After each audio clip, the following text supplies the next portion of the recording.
Hi hello അസ്സലാമു അലൈക്കും. Welcome back to your channel. പുതിയൊരു വീഡിയോയിലേക്ക് എല്ലാ കൂട്ടുകാർക്കും സ്വാഗതം. അപ്പോൾ എന്തൊക്കെ എല്ലാവരെയും വിശേഷം? എല്ലാവർക്കും സുഖമാണെന്ന് വിചാരിക്കുകയാണ്. അൽഹംദുലില്ലാ ഞങ്ങൾക്കും സുഖമാണ് കേട്ടോ. അപ്പോൾ നമ്മൾ കഴിഞ്ഞ വീഡിയോക്കൊക്കെ നിങ്ങൾ തന്ന സപ്പോർട്ടിന് ഒരുപാട് നന്ദിയുണ്ട്. അതുപോലെ തന്നെ നമ്മളെ തുടർന്നുള്ള വീഡിയോസിനും നിങ്ങളെ സപ്പോർട്ട് ഉണ്ടാവുമെന്ന് പ്രതീക്ഷിക്കുകയാണ്. അപ്പോൾ ഇന്നത്തെ നമ്മുടെ വീഡിയോ ഇന്ന് നട്ടപ്പാതിരാക്ക് എടുത്തൊരു വീഡിയോ ആണ്. ഇന്ന് നമുക്ക് ബിരിയാണിക്ക് ഓർഡർ ഉണ്ട് കേട്ടോ. പെരിന്തൽമണ്ണ പുലാമന്തോളുള്ള ഒരു ടീമാണ് കേട്ടോ നമുക്ക് ഇന്ന് ഫുഡിന് ഓർഡർ തന്നിട്ടുള്ളത്. അപ്പോൾ അവർ ഊട്ടിക്ക് ടൂറ് പോവുകയാണ്. അപ്പോൾ ചന്തക്കുന്നിക്ക് ഫുഡ് എത്തിക്കാനാട്ടോ പറഞ്ഞിട്ടുള്ളത്.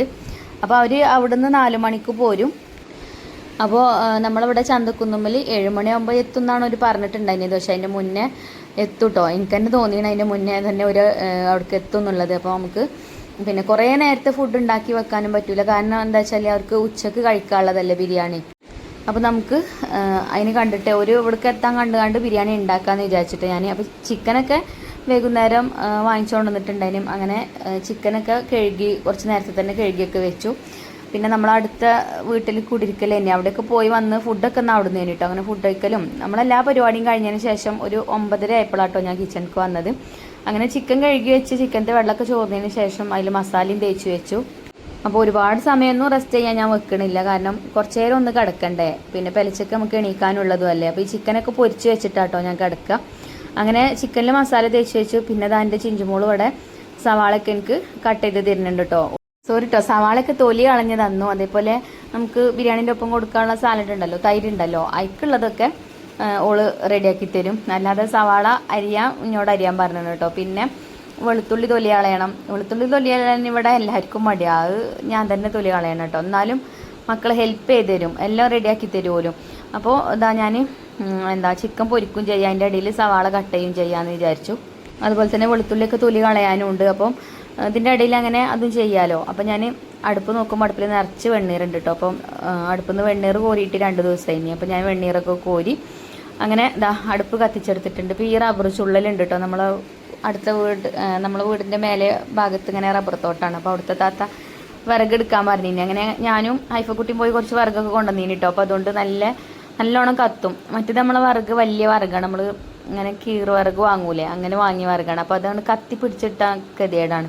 ഇങ്ങനെ ചുള്ളൽ വിറക് ഉണ്ടെങ്കിൽ എളുപ്പമാട്ടോ. അതിൻ്റെ ഒപ്പം ഇങ്ങനെ വെച്ച് കൊടുക്കുമ്പോൾ പെട്ടെന്ന് തന്നെ തീയൊക്കെ കത്തി കിട്ടും. അങ്ങനെ ഞാനിവിടെ ചിക്കൻ പൊരിച്ചെടുക്കുന്നുണ്ട്. അതിൻ്റെ ഇടയിൽ വെളുത്തുള്ളി ഞാൻ തൊലിയൊക്കെ കളഞ്ഞെടുത്തിട്ടുണ്ടായിരുന്നു കേട്ടോ. അപ്പോൾ അതൊക്കെ ചിഞ്ചുമോള് ചതച്ച് തരും, തൊലി കളഞ്ഞു കൊടുത്താൽ മതി. അപ്പോൾ നമ്മളെ ഇന്നത്തെ ഹെൽപ്പർ ചിഞ്ചുമാണ് കേട്ടോ ഈ സമയത്തുള്ളത്. പിന്നെ രാവിലെ നമ്മൾ അത്യാവശ്യം നല്ല നേരത്തെ എണീക്കേണ്ടി വരും. ഞാനൊരു 2:45 ആകുമ്പം എണീറ്റിട്ടുണ്ടായിരുന്നു കേട്ടോ. ഇതപ്പം ഒക്കെ ഞാൻ റെഡിയാക്കി വെച്ചു. അത് ആ സമയത്ത് പറഞ്ഞാൽ അതില്ലേ. അപ്പോൾ കണ്ടോ എല്ലാം റെഡിയാക്കി കേട്ടോ. തക്കാളിയൊക്കെ ചിഞ്ചു കട്ട് ചെയ്ത് തന്നതാണ്. പിന്നെ സവാളയൊക്കെ ഞാൻ കട്ട് ചെയ്തെടുത്തു. അതേപോലെ ചിക്കനൊക്കെ പൊരിച്ചു. പിന്നെന്താ മല്ലിയിലയും പുതിനയിലയും ഒക്കെ കട്ട് ചെയ്ത് വെച്ചത്, ഇഞ്ചി വെളുത്തുള്ളിയൊക്കെ ചതച്ച് വെച്ച്. അപ്പോൾ സമയം 11:15 ആയിക്കണം കേട്ടോ. അപ്പം അങ്ങനെ അതൊക്കെ അടച്ച് വെച്ചിട്ട് പിന്നെ പോയി കുറച്ച് നേരം കിടന്നു. പിന്നെ കിടന്നാൽ ഉറക്കം മുറുകൂല കേട്ടോ. കാരണം എന്താ വെച്ചാൽ അഥവാ അറിഞ്ഞില്ലെങ്കിലോ വിചാരിക്കും. പിന്നെ പെട്ടെന്ന് ഞാൻ ഉണരും. പിന്നെ ടൈം നോക്കും. അങ്ങനെ ഒരു 2:45 ആയപ്പോൾ പിന്നെ വീണ്ടും എണീറ്റ് വന്ന്. പിന്നെ എൻ്റെ കൂടെ ബാബു ഉണ്ട്. അപ്പോൾ അതുകൊണ്ട് പേടില്ല. അപ്പോൾ ഒരു 3 മണിയൊക്കെ ആയിട്ടോ ഞാൻ വാതിൽ തുറന്നത്. അതോളം അകത്ത് ചെയ്യാനുള്ള കാര്യങ്ങളൊക്കെ അങ്ങനെ ചെയ്ത്. പിന്നെ നമുക്ക് നാരങ്ങനീരൊക്കെ റെഡിയാക്കാണ്ട് ഇനി നാരങ്ങനീരൊന്നും പിഴിഞ്ഞ് വെച്ചിട്ടില്ല ഇനി. അപ്പോൾ അതൊക്കെ പിഴിയാനും അരിയൊക്കെ എടുത്ത് വെച്ച് അങ്ങനെയുള്ള കാര്യങ്ങളൊക്കെ ചെയ്ത് വെച്ച് പിന്നെ വന്നിട്ട് വേഗം അടുപ്പ് എത്തിച്ചിട്ട് ഒരു കലം വെള്ളം അടുപ്പത്ത് വെച്ചിട്ടുണ്ട് കേട്ടോ. നമുക്ക് അരി തിളപ്പിച്ച് ഊറ്റാനുള്ളതാണ്. അതിൽ കൊള്ളൂല, 4 കിലോ അരിയുണ്ട്. അപ്പം ആ ഒരു കലത്തിൽ 2 കലം വെള്ളം ഉണ്ടെങ്കിൽ 4 കിലോ അരിക്കുള്ള വെള്ളം ഉണ്ട് കേട്ടോ. എനിക്ക് അങ്ങനെയൊക്കെ ഓരോ കണക്കാണ്. ആ കലത്തിൽ 2 കിലോ അരിക്ക് പാകമാണ് തിളപ്പിച്ച് ഊറ്റുമ്പോൾ. അപ്പോൾ ഞാൻ അങ്ങനെയൊക്കെയാണ് കേട്ടോ എൻ്റെ കണക്ക്. അപ്പം ഇനി അതിന് 2 കലം വെള്ളമാണ് നമുക്ക് ഈ ഒരു 4 കിലോ റൈസ് തിളപ്പിച്ച് ഊറ്റാൻ വേണ്ടത്. അപ്പം ആ കലത്തിൽ 1 കലം വെള്ളം വെച്ചാൽ പിന്നെ അതാണ് തിളച്ച് കഴിഞ്ഞാൽ പിന്നെ 1 കലം കൂടി വെള്ളമല്ലേ വേണ്ടി വരുള്ളൂ. അപ്പം ഈ അടുപ്പ് ഒഴിഞ്ഞിട്ട് ഇവിടെ ചെമ്പിൽ വെക്കും കേട്ടോ. അപ്പോൾ പെട്ടെന്ന് വെള്ളം തിളക്കും ചെയ്യും. അങ്ങനെയൊക്കെയാണ് എൻ്റെ എളുപ്പപ്പണി. പിന്നെ 1 മണിക്കൂറെങ്കിലും ബിരിയാണി തമ്മിൽ കടക്കും വേണ്ടേ. അപ്പോൾ ഞാൻ വേഗത ഇവിടുത്തെ അടുപ്പും കത്തിച്ചാണ്ട് ചെമ്പൊക്കെ അടുപ്പത്ത് വെച്ച് നമ്മൾ രാത്രി ചിക്കൻ ഫ്രൈ ചെയ്ത് വെച്ച് ആ ഒരു ഓയിലിലാണ് കേട്ടോ സവാള വഴറ്റിയെടുക്കുന്നത്. സവാള നല്ലോണം വഴറ്റിയെടുക്കണം. പിന്നെ അതേപോലെ ഇഞ്ചി വെളുത്തുള്ളി പച്ചമുളക് ചതച്ചതും തക്കാളിയും ഒക്കെ ചേർത്ത് കൊടുത്തിട്ടുണ്ട്. പിന്നെ ബിരിയാണീൻ്റെ റെസിപ്പി ഞാൻ പറയണില്ല കേട്ടോ. ഏത് നേരവും തന്നെയാണ് നമ്മളെ ചാനലെടുത്ത് നോക്കിയാൽ അധികം ബിരിയാണി തന്നെ ഇപ്പോൾ കാണല്ലേ. പിന്നെ അങ്ങനെ കാറ്ററിങ്ങും കാര്യങ്ങളൊക്കെ ഉണ്ടാകുമ്പോൾ വേറെ റെസിപ്പീസൊന്നും വീഡിയോയിൽ ഇൻക്ലൂഡ് ആക്കാൻ വേണ്ടിയിട്ട് കഴിയണമില്ല. അപ്പോൾ അതുകൊണ്ടാട്ടോ അതന്നെ പിന്നെ കാണിക്കണത്. അങ്ങനെ റെസിപ്പിയൊന്നും ഞാൻ പറയണില്ല. പിന്നെ അതാ എന്താ ഇക്കട്ടുള്ള പൊടികളും ഒക്കെ ഇട്ട് കൊടുത്തിട്ടുണ്ട്. നല്ല കത്തണ വിറകുണ്ടെങ്കിൽ പെട്ടെന്ന് ആവും കേട്ടോ. അപ്പം 1 മണിക്കൂർ ഞാൻ പറഞ്ഞല്ലോ, 1 മണിക്കൂറെങ്കിലും ബിരിയാണി ദമ്മിൽ കിടക്കണം എന്നുള്ളത്. അപ്പം അതിന് കണ്ടിട്ടാണ് കേട്ടോ ഞങ്ങൾ പെട്ടെന്ന് റെഡിയാക്കണതൊക്കെ. അപ്പോൾ സവാളയൊക്കെ അത്യാവശ്യം നല്ല രീതിയിൽ തന്നെ വഴന്ന് കിട്ടിയിട്ടുണ്ട്. പിന്നെ അതിക്കിടാനുള്ള സംഭവങ്ങളൊക്കെ ഇട്ട് കൊടുത്തു. തൈരും നാരങ്ങനീരും ഒക്കെ ചേർത്ത് കൊടുത്തിട്ടുണ്ട്. പിന്നെ ചിക്കൻ നമ്മൾ ഫ്രൈ ചെയ്ത് വെച്ചല്ലോ രാത്രി, അതുകൊണ്ട് പിന്നെ സുഖാട്ടോ. അതിക്കിട്ടിട്ട് മിക്സ് ചെയ്തെടുത്താൽ മതി. പിന്നെ മല്ലിയിലും പുതിനയിലും ഒക്കെ കട്ട് ചെയ്തതൊക്കെ ഇതിൻ്റെ ഇടയിൽ ചേർത്തിട്ടുണ്ട് കേട്ടോ. അപ്പോൾ അതൊന്നും വീഡിയോയിൽ ചിലപ്പോൾ കണ്ടിട്ടുണ്ടാവില്ല. അപ്പോൾ നിങ്ങൾ വിചാരിക്കും, പുതിയതായിട്ട് വീഡിയോ കാണുന്ന ആൾക്കാർ ഇതെന്ത് ബിരിയാണിയാണെന്ന് വിചാരിക്കും. അതുകൊണ്ട് പറയാം കേട്ടോ. അതിക്കിടാനുള്ള എല്ലാ സംഭവങ്ങളും നമ്മൾ ഇട്ട് കൊടുത്തിട്ടുണ്ട്. അങ്ങനെ മസാലയൊക്കെ സെറ്റായി. അപ്പോൾ അത് അടുപ്പത്തു നിന്ന് വാങ്ങി വെച്ച് പിന്നെ നമ്മൾ അരി തിളപ്പിച്ച് ഊറ്റാനുള്ള ചെമ്പ് അടുപ്പത്ത് വെച്ച് പിന്നെ ഇവിടെ അടുപ്പിൽ ഞാനൊരു കലം വെള്ളം വെച്ചിരുന്നല്ലോ. ആ വെള്ളം ഏകദേശം തിളക്കാനായി തുടങ്ങിയിട്ടുണ്ട്. അപ്പോൾ അതും അതിക്ക് ഒഴിച്ചു കൊടുത്തു. പിന്നെ വേറൊരു കലം വെള്ളം കൂടി ഒഴിച്ചു കൊടുത്തു. അപ്പോൾ ഇനി പെട്ടെന്ന് തിളക്കൂട്ടോ, വെള്ളമൊക്കെ ചൂടായല്ലോ. പിന്നെ വെള്ളത്തേക്ക് ഞാൻ മല്ലിയിലും പുതിനയിലും കട്ട് ചെയ്തതും അതേപോലെ ഇഞ്ചി വെളുത്തുള്ളിയൊക്കെ ചതച്ചതുണ്ടെങ്കിൽ അതൊക്കെ കുറേശ്ശെ ഇട്ട് കൊടുക്കും. പിന്നെ ഏലക്ക, ഗ്രാമ്പൂ, പട്ട അങ്ങനെയുള്ളതൊക്കെ ഇട്ട് കൊടുക്കും കേട്ടോ. പിന്നെ ഉപ്പൊക്കെ ഇട്ട് കൊടുത്തിട്ടുണ്ടെങ്കിലും അതേപോലെ തന്നെ കുറച്ച് സൺഫ്ലവർ ഓയിലോ വെളിച്ചെണ്ണ എന്തെങ്കിലും ഒന്ന് കുറച്ച് ഒഴിച്ചു കൊടുക്കണത് നല്ലതാട്ടോ. എന്നാൽ പിന്നെ അരി തമ്മിൽ ഇങ്ങനെ ഒട്ടിപ്പിടിക്കൂല. മറ്റേത് തിളച്ച വെള്ളത്തേക്ക് നമ്മൾ അരിനെ ഇടുമ്പോൾ ഉണ്ടല്ലോ, ഇളക്കാൻ കുറച്ച് നേരം കൂടി വഴുകുകയാണെന്നുണ്ടെങ്കിൽ അരി നല്ലോണം കട്ട പിടിക്കും. കട്ട പിടിച്ച് കഴിഞ്ഞാൽ പിന്നെ അതിൻ്റെ ഉള്ളിലുള്ള അരിയൊന്നും വേവില്ല. പിന്നെ നമ്മളങ്ങനെ ഇളക്കി ഇളക്കി കട്ട ഉടക്കണം. അപ്പോൾ ശരിക്കും ഉടഞ്ഞ് കിട്ടൂല. അപ്പോൾ അതൊരു പ്രയാസമാണ്. അപ്പോൾ കുറച്ച് ഓയിലോ വെളിച്ചെണ്ണ എന്തെങ്കിലുമൊക്കെ നമ്മൾ ആ വെള്ളത്തേക്കാണ് ഒഴിച്ചു കൊടുക്കുകയാണെങ്കിൽ ആ ഒരു പ്രശ്നം വരില്ല കേട്ടോ. അതേപോലെ തന്നെ കുറച്ച് ഒരു അരമുറി ചെറുനാരങ്ങൻ്റെ നീരും കൂടെ ചേർത്ത് കൊടുത്തിട്ടുണ്ടതിനും. അതും തന്നെ പെട്ടെന്ന് അരി ഇങ്ങോട്ട് തിളച്ച് വെന്ത് കലങ്ങി പോവില്ല. ഇത് കൈമ റൈസാണ് കേട്ടോ. പെട്ടെന്ന് ഊറ്റണം. ആ ഒരു പതുക്കെ വേവിന് തന്നെ ഊറ്റിയിടണം. അതല്ലാന്നുണ്ടെങ്കിൽ പെട്ടെന്നുണ്ട് വേവേറാൻ കേട്ടോ. വേവേറി കഴിഞ്ഞാൽ പിന്നെ ഒന്നിനും പറ്റൂല. അപ്പോൾ അങ്ങനെ ആ ഒരു കറക്റ്റ് വേവിന് ഞാനിത് ഊറ്റിയെടുക്കും ചെയ്യുന്നുണ്ട്. ഞാൻ ഈ തിളച്ച വെള്ളത്തിക്കാണ് അരി ഇട്ട് കഴിഞ്ഞാൽ പിന്നെ അത് അടച്ചു വെക്കൂല കേട്ടോ. തുറന്ന് വെച്ചിട്ട് തന്നെയാണ് പിന്നെ ഞാനത് വേവിച്ചെടുക്കൽ. പിന്നെ അടച്ചു വെച്ചാൽ പെട്ടെന്ന് തന്നെ വെന്ത് ഇതാവും. നേരെ മറിച്ച് തുറന്ന് വെച്ചാൽ നമുക്ക് ഇടയ്ക്കിടയ്ക്ക് ഇങ്ങനെ ഇളക്കി നോക്കാം. അപ്പോൾ പിന്നെ ഞാൻ അങ്ങനെ കേട്ടോ ചെയ്യൽ. അങ്ങനെ ദാ ഒരു ലെയർ ചോറേക്ക് ഇട്ട് കൊടുത്തിട്ടുണ്ട്. പിന്നെ ബാക്കിയുള്ളത് ബാബുവിടെ ഓട്ടപാത്രത്തിൽ കൂറ്റിയിടുന്നുണ്ട് കേട്ടോ. പിന്നെ ഇതിക്കിടാനുള്ള സംഭവങ്ങളൊക്കെ ഞാൻ ഇട്ട് കൊടുക്കുന്നുണ്ട്. പിന്നെ പറഞ്ഞാൽ നമുക്ക് ഇതേപോലെയുള്ള ഓർഡറുകളൊക്കെ കിട്ടുമ്പോഴേ നമ്മളെ എന്താ പറയുക, ഇതേപോലെ എൻ്റെ ഇപ്പോൾ ബാബു നല്ല സപ്പോർട്ടാണ് എനിക്ക്. അതേപോലെ നമ്മളെ എന്താ മനസ്സിലാക്കണേയും അതേപോലെ നമുക്ക് സപ്പോർട്ടായിട്ട് നിൽക്കുന്ന ഒരു പാർട്ട്ണറാണ് നമ്മളതെന്നുണ്ടെങ്കിൽ നമ്മളെ ജീവിതം ഉഷാറാവും കേട്ടോ. നമ്മൾ രണ്ടുപേരും നല്ല രീതിയിൽ അധ്വാനിച്ചാൽ നമ്മളെ കുടുംബം നല്ല രീതിയിൽ നമുക്ക് മുന്നോട്ട് കൊണ്ടുപോകാനും പറ്റും. നമുക്ക് കഴിയുന്ന രീതിയിൽ നമ്മളും ഓരോ ഹെൽപ്പ് ചെയ്ത് നല്ല രീതിയിൽ നമ്മൾ മുന്നോട്ട് പോകുകയാണെന്നുണ്ടെങ്കിൽ നമ്മളെ കുടുംബത്തിന് ആ ഒരു ബർക്കത്തും ഉണ്ടാവും. കാരണം എന്താ വെച്ചാൽ നമ്മൾ നല്ല രീതിയിലല്ലേ വർക്ക് ചെയ്യണത്. നമ്മൾ വീട്ടിലിരുന്നാൽ ചെയ്യുന്നത് ഓരോ ഇഷ്ടത്തോട് കൂടിയിട്ടാണ് നമ്മൾ ചെയ്യുന്നത്. അപ്പോൾ ആ ഒരു ജോലിക്ക് അതിൻ്റെതായിട്ടുള്ള വർക്കത്തും കാര്യങ്ങളൊക്കെ ഉണ്ടാവും കേട്ടോ. അപ്പം എൻ്റെ ഒരു അനുഭവമാണ് ഞാൻ പറയണത്.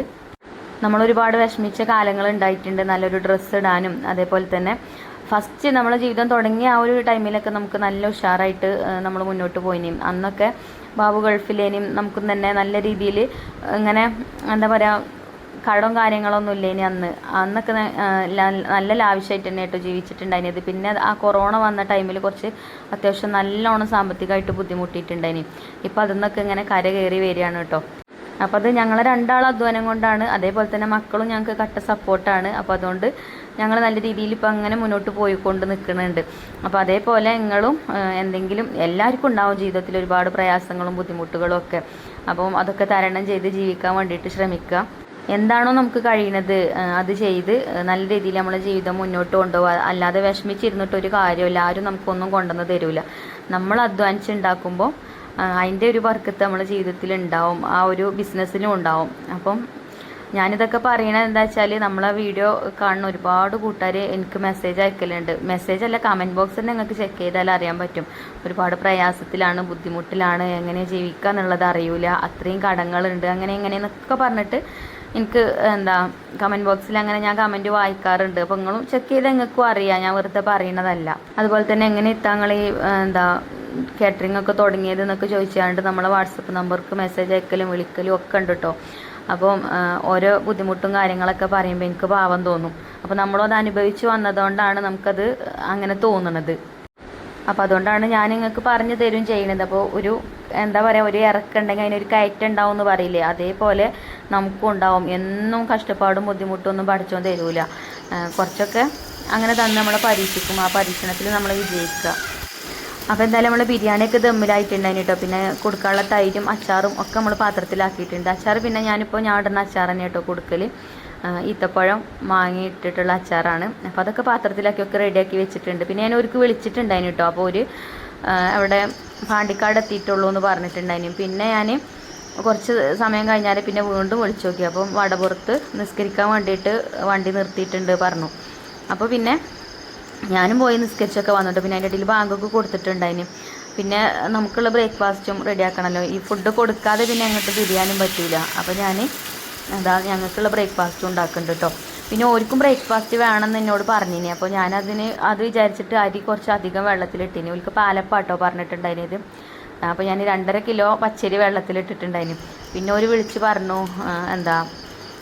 ഇന്നലെയാണ് വിളിച്ച് പറഞ്ഞത്, ഞാൻ അരിയൊക്കെ വെള്ളത്തിലിട്ട് മാവ് കൂട്ടാൻ നിൽക്കുകയാണ്. ആ ഒരു ടൈമിലാണ് അവർ പറഞ്ഞത് കേട്ടോ, ബ്രേക്ക്ഫാസ്റ്റ് വേണ്ട, എല്ലാവരും വീട്ടിൽ നിന്ന് എടുക്കാമെന്നാണ് പറഞ്ഞിട്ടുള്ളത് എന്ന് പറഞ്ഞു. അപ്പോൾ പിന്നെ അരി ഞാൻ അതേപോലെ തന്നെ ഫ്രിഡ്ജിൽ വെച്ച്. അപ്പോൾ ഇപ്പോൾ രാവിലെ ചായക്ക് കഴിക്ക് അപ്പം ചുടാൻ വേണ്ടിയിട്ട് ഞാൻ അതിന് കുറച്ചെടുത്തുകൊണ്ട് അങ്ങനെ അരച്ചെടുത്ത് അപ്പമൊക്കെ ചുട്ടെടുക്കുന്നുണ്ട്. പിന്നെ നേരെ ഇങ്ങനെ വെളുത്തുകൊണ്ട് വരുന്നുണ്ട്. ഒരു 6 മണിയൊക്കെ ആവണുള്ളൂ കേട്ടോ സമയം. അപ്പോൾ പിന്നെ എനിക്കങ്ങനെ രാത്രിയിൽ പുറത്തിറങ്ങണതിന് പേടിയൊന്നുമില്ല. എന്നോട് അതും കമൻറ്റ് ബോക്സിൽ ഓരോ കൂട്ടുകാർ പറയലുണ്ട്. പക്ഷേ നമ്മളിവിടെ അങ്ങനെ പേടിക്കേണ്ട ഏരിയ ഒന്നുമല്ല കേട്ടോ. ഞാൻ വീടിന് ചുറ്റും ലൈറ്റ് ഇടും. പിന്നെ കറണ്ട് പോയാലും പേടിയാണ്. പിന്നെ ബാവും ഉണ്ട് എൻ്റെ കൂടെ. അപ്പോൾ പിന്നെ എനിക്ക് അങ്ങനെ പേടിയൊന്നും തോന്നലില്ല കേട്ടോ. ഈ മയിലിൻ്റെ കരച്ചിലേക്കുമ്പോൾ എനിക്കൊരു പേടിയാണ്. മയിൽ കരയുന്ന സൗണ്ട് നിങ്ങൾ വീഡിയോയിൽ കേട്ടിട്ടുണ്ടാവും. അങ്ങനെ ഞാൻ ഒരിക്കൽ വിളിച്ചപ്പോൾ ഒരിങ്ങനെ വടപുറത്ത് എത്തിയെന്ന് പറഞ്ഞപ്പോൾ പിന്നെ നമ്മൾ ഓട്ടോക്കാക്കാനെ വിളിച്ചാണ്ട് ഫുഡ് കൊടുത്തയച്ചിട്ടോ. ഇനി നമ്മളെ വെയിറ്റ് ചെയ്ത് നിൽക്കണ്ട, കാക്കി തന്നെ കുറേ നേരം അവിടെ വെയിറ്റ് ചെയ്യും വേണ്ട. അപ്പോൾ ആ ഒരു കറക്റ്റ് ടൈമിന് തന്നെ ഫുഡൊക്കെ നമ്മൾ കൊടുത്തയച്ചു. പിന്നെ ചിക്കൻ്റെ പാർട്സും അതേപോലെ കുറച്ച് ചിക്കനൊക്കെ ഉണ്ടായിനി നമുക്കും. അപ്പോൾ അത് ഞാനിവിടെ കറി അടുപ്പത്ത് വെച്ചിട്ടുണ്ടായിന് കേട്ടോ. അടുപ്പിലാണെങ്കിൽ നല്ല കനലുണ്ട്. അപ്പോൾ വിറകൊന്നും കത്തിക്കണ്ട, ആ കനലിൽ കടന്നിട്ട് തന്നെ അങ്ങനെ തിളച്ച് വന്നോളും. അപ്പോൾ അങ്ങനെ അടുപ്പത്ത് വെച്ചതാണ് കേട്ടോ. അപ്പോൾ ഇതും ആയിട്ടുണ്ട്. പിന്നെ അപ്പം ചുട്ടിട്ടുണ്ടായിന്. അപ്പോൾ അപ്പത്തിനും ഈ കറി തന്നെയാണെന്ന്. ഉച്ചക്ക് ചോറിന് കൂട്ടാനും തന്നെ കേട്ടോ. പിന്നെ അച്ചാറൊക്കെ കൂട്ടി അങ്ങനെ കഴിക്കാമെന്ന് വിചാരിച്ച് അങ്ങനെ പാത്രമൊക്കെ ഞാൻ ഒഴിച്ച് ഇനി കരിയുള്ള പാത്രങ്ങളൊക്കെ പുറത്ത് കൊണ്ടുപോയിക്കൊണ്ടൊക്കെ കഴുകി വെക്കണം. അപ്പോൾ നിങ്ങൾ വീഡിയോയിൽ ഇങ്ങനെ ഒരാൾ കരയണ സൗണ്ട് കേട്ടിട്ടില്ലേനോ? ആളെ ഞാൻ കാണിച്ചു തരാം കേട്ടോ. അതെന്താ അറിയില്ല, ഒറ്റക്കുള്ളൂ, ഒന്നുള്ളൂ കേട്ടോ. ഒരു 5-8 മൈൽ ഉണ്ടാവലുണ്ട് ഈ തൊടിയിൽ കൂടെ അങ്ങനെ. അപ്പം ഇനി അത് ഒറ്റക്കായിട്ടാണ് എന്താണെന്ന് അറിയില്ല. ഇന്നലെ രാത്രി തുടങ്ങിയ കരച്ചിലാണ്. ഇപ്പോഴും അവിടെ ഇരുന്ന് അങ്ങനെ കരയുണ്ട് കേട്ടോ. ഞാനിങ്ങനെ സൂം ചെയ്തെടുത്തേക്കാണ്. നിങ്ങൾ ശരിക്കും നോക്കുമ്പോഴേ കാണുള്ളൂ കേട്ടോ. മറ്റേത് ആ തെങ്ങിൻ്റെ ഓലൻ്റെ ആ പച്ചപ്പുല്ല് ശരിക്കും കാണൂല. അപ്പോൾ ഇതാട്ടോ, കണ്ടോ അവിടെ അങ്ങനെ ഇരിക്കുന്നുണ്ട്. ഇപ്പം മിണ്ടാതിരിക്കുന്നുണ്ട്. ഞാൻ ആ വീഡിയോ ഇങ്ങനെ എടുക്കുമ്പോൾ ഇങ്ങനെ കാതോർത്ത് നിൽക്കുക തോന്നുന്നുണ്ട്. എന്താ അറിയില്ല കേട്ടോ. അപ്പോൾ കരയണില്ല. മറ്റേ നേരത്തെയൊക്കെ ഭയങ്കര കരച്ചിലേനി. ഇടയ്ക്കിടയ്ക്ക് ഇങ്ങനെ അതിൻ്റെ കരച്ചിൽ കേൾക്കാം. നല്ല സൗണ്ടുമാണ്. അങ്ങനെ ഇതിൻ്റെ ഇടയിൽ പാത്രം കഴുകാനുള്ളതൊക്കെ അതും കഴുകി വെച്ച് ഇനിയിപ്പോൾ കുറേ തുണികളുണ്ട് അലക്കാൻ. അപ്പോൾ അതൊക്കെ കഴിഞ്ഞ് ഇനി ചോറും ഇപ്പം തന്നെ അടുപ്പത്തിടും. അതൊക്കെ കഴിഞ്ഞാൽ പിന്നെ കുറച്ച് നേരം നമുക്ക് കിടന്നുറങ്ങുകയൊക്കെ ചെയ്യാമല്ലോ. പിന്നെ അതേപോലെ ഒന്നിടാനുള്ള വീഡിയോ റെഡിയാക്കണം. ഇന്നെടുത്ത വീഡിയോ തന്നെ കേട്ടോ ഒന്നിടുന്നത്. അപ്പോൾ ചോറിന് വെള്ളം ഞാൻ അടുപ്പത്ത് വെച്ചിട്ടുണ്ട്. അങ്ങനെ വെള്ളമൊക്കെ ചൂടായിട്ടുണ്ടായിന്. അപ്പോൾ അരിയും കഴുകിയിട്ട് കൊടുക്കാമെന്ന് കരുതി. അരി പിന്നെ റേഷൻ കടയിൽ അരി ആയതുകൊണ്ട് എളുപ്പം പോകും. അതിൻ്റെ ഇടയിൽ മുറ്റം അടിച്ചു വരാം. അങ്ങനെ നമ്മൾ വീട്ടിലിരുന്നാണ്ട് വർക്ക് ചെയ്യുമ്പോഴേ, വീട്ടിലത്തെ വർക്കാണല്ലോ, പോയി കാറ്ററിങ്ങും കാര്യങ്ങളൊക്കെ വീട്ടിലിരുന്ന് ചെയ്യണതല്ലേ. അപ്പോൾ അതിൻ്റെ ഇടയിൽ കൂടെ നമ്മളെ വീട്ടു ജോലിയും കൊണ്ടുപോവുക, അതേപോലെ നമ്മളെ ബിസിനസ്സും നല്ല രീതിയിൽ മുന്നോട്ട് കൊണ്ടുപോവുക. അപ്പോൾ കുറച്ച് കഷ്ടപ്പാടൊക്കെ ഉണ്ടാവും. അതൊക്കെ തരണം ചെയ്ത് അങ്ങനെ പോവുക. എന്നാലും വലിയ കുഴപ്പമൊന്നുമില്ല കേട്ടോ. എല്ലാവരും ഹെൽപ്പ് ചെയ്യണതുകൊണ്ട് വീട്ടിലുള്ളവരൊക്കെ നമുക്ക് സപ്പോർട്ടാണെങ്കിൽ പിന്നെ നമുക്ക് അങ്ങനെ ബുദ്ധിമുട്ടും കാര്യമൊന്നും തോന്നില്ല. നമ്മൾ ഒറ്റയ്ക്കാവുമ്പോൾ നമുക്ക് മടുക്കും. അപ്പം ബാബും കുട്ടികളൊക്കെ സപ്പോർട്ടായതുകൊണ്ട് പിന്നെ എനിക്കങ്ങനെ മടുപ്പും കാര്യങ്ങളൊന്നും തോന്നലില്ല. ഞാൻ അധികം നമുക്ക് ബിരിയാണിക്ക് ഓർഡർ കിട്ടുമ്പോൾ ഒഴിവുള്ള സമയത്തൊക്കെ ഞാൻ ഉണ്ടാക്കി കൊടുക്കലുണ്ട് കേട്ടോ. ചിലപ്പോൾ ഈ ഹോം ഷോപ്പിൻ്റെ വർക്കൊക്കെ ഉണ്ടാകുമ്പം ചിലപ്പോൾ നമുക്ക് കൂടില്ല. അപ്പോൾ അങ്ങനത്തെ ദിവസങ്ങളിലൊക്കെ ഒഴിവുകേടൊക്കെ പറയുന്നല്ലാതെ വീട്ടിലുണ്ടെങ്കിൽ ഞാൻ ഉണ്ടാക്കി കൊടുക്കലുണ്ട്. ഇനിയിപ്പോൾ രാത്രിയാണെങ്കിലും കുഴപ്പമൊന്നുമില്ല. അങ്ങനെ മുറ്റമൊക്കെ അടിച്ചു വാരിട്ടോ. ഇനിയിപ്പോൾ മുകളിലത്തെ മുറ്റുണ്ട് അടിച്ചു വാരാൻ. പിന്നെ ചിഞ്ചുമോളും മഞ്ജുമോളും ഒക്കെ ഉണ്ടായതുകൊണ്ടേ ഓരും തന്നെ നല്ലോണം ഹെൽപ്പ് ചെയ്യും. ഞാൻ നേരത്തെ പറഞ്ഞല്ലോ, അപ്പം വീട്ടുജോലി ആണെങ്കിലും ചെയ്യും കേട്ടോ. അപ്പോൾ ഒരാൾ അകടിച്ചു വരും, ഒരാൾ തുടക്കും. അപ്പോൾ അകത്തത്തെ പണി നോക്കണ്ട. കിച്ചൺ പിന്നെ ഞാൻ തന്നെ വൃത്തിയാക്കും കേട്ടോ. എൻ്റെ പാത്രം കഴുകലൊക്കെ കഴിഞ്ഞ് കഴിഞ്ഞാൽ അപ്പം തന്നെ ഞാൻ അവിടെ തുടച്ച് ഇടും. പിന്നെ ഒരിക്കൽ മേലെ ഉണ്ടാവുള്ളൂ വൃത്തിയാക്കാൻ. അങ്ങനെ ചോറൊക്കെ ഞാൻ നോക്കിയപ്പോൾ ചോറൊക്കെ വേവാനായി തുടങ്ങിയിട്ടുണ്ട്. പിന്നെ അതിൻ്റെ ഇടയിൽ തുണികൾ അലക്കാനുള്ളതൊക്കെ കുറച്ച് നേരത്തെ അലക്കിയിട്ടിനി. അപ്പോൾ ഇത്ത വെള്ളമൊക്കെ ചോർന്ന് വന്നിരുന്നു. അപ്പോൾ ഇനി അത് തോരട്ടെ. ഇപ്പോൾ എന്നും ഉച്ച തിരിഞ്ഞാൽ മഴയാണ് കേട്ടോ. നിങ്ങളവിടെയൊക്കെ മഴ ഉണ്ടോ? മഴയും കാറ്റും മിന്നലും ഒക്കെ ഉണ്ടാവും. അപ്പോൾ രാവിലെ അലക്കിയിട്ടാൽ പിന്നെ ഒക്കെ ഉണങ്ങിക്കോളും. അതല്ലാന്നുണ്ടെങ്കിൽ പിന്നെ അതും കൊണ്ട് അങ്ങനെ നടക്കണം, അവിടെ ഇവിടെയും വിരിച്ചിടാൻ നിൽക്കണം. ഇനി ഇവിടുന്ന് അങ്ങോട്ട് രാവിലെ അലക്കുകയാണ് സുഖം. അലക്കണ കാര്യം പിന്നെ പറയണ്ടല്ലോ, ഇഷ്ടംപോലെ ഉണ്ടാവും കേട്ടോ തുണികൾ അലക്കാൻ. അത് ദിവസം ഉണ്ടാവും, എല്ലാവരും ഉണ്ടാവും 2 എണ്ണമൊക്കെ. അപ്പോൾ അങ്ങനെ അലക്കലൊക്കെ കഴിഞ്ഞ് അതൊക്കെ വിരിച്ചിട്ട് ഇവിടുത്തെ മുറ്റടിച്ചു വാടലും ഒക്കെ കഴിഞ്ഞിരിക്കുന്നു. പിന്നെ ബ്രേക്ക്ഫാസ്റ്റ് കഴിച്ചിട്ടില്ല ഇനിയും. അങ്ങനെ അതാ ബ്രേക്ക്ഫാസ്റ്റ് കഴിക്കാം കേട്ടോ. അതിൻ്റെ ഇടയിൽ ചായ കുടിച്ചു കേട്ടോ ഞാനും ബാവും. അപ്പോൾ അതുകൊണ്ട് എനിക്ക് പിന്നെ മരുന്നൊക്കെ കുടിക്കാണ്ടേനി, ഷുഗർ ഉള്ളതുകൊണ്ടും വെറും വയറ്റിൽ മരുന്നൊക്കെ കുടിക്കണം. അതൊക്കെ കുടിച്ച് പിന്നെ കട്ടൻ ചായ അല്ല പാൽ ചായനെയാണ്, മധുരടാത്ത ചായയൊക്കെ കുടിച്ചിട്ടുണ്ടായിന് അതിൻ്റെ ഇടയിൽ. അപ്പം ബ്രേക്ക്ഫാസ്റ്റ് കഴിക്കാൻ പിന്നെ വൈകി. പിന്നെ റാഗി കൊണ്ടുള്ള അപ്പം ഒരു എഗ്ഗൊക്കെ എടുത്തിരുന്നു കേട്ടോ. പിന്നെ ചായ എപ്പോഴൊന്നും ഞാൻ കുടിച്ചില്ല, എപ്പോഴേലൊക്കെ കുടിച്ചു. മധുരടാത്തത് കുറഞ്ഞ മധുരം ചിലപ്പോൾ ഇടും ചെയ്യും കേട്ടോ. ഇവരാരെങ്കിലും കണ്ടാൽ പിന്നെ എന്നെ ചീത്തയും പറയും. അങ്ങനെ അതാ ഒരു 9:30 ആയപ്പോഴത്തേന് എൻ്റെ എല്ലാ പണികളും കഴിഞ്ഞിട്ടുണ്ട് കേട്ടോ. അപ്പോൾ ഇനി ഇൻഷാ അല്ലാ നല്ലൊരു വീഡിയോ ആയിട്ട് നമുക്ക് നാളെ കാണാം. അപ്പോൾ താങ്ക് യു ഫോർ വാച്ചിങ്.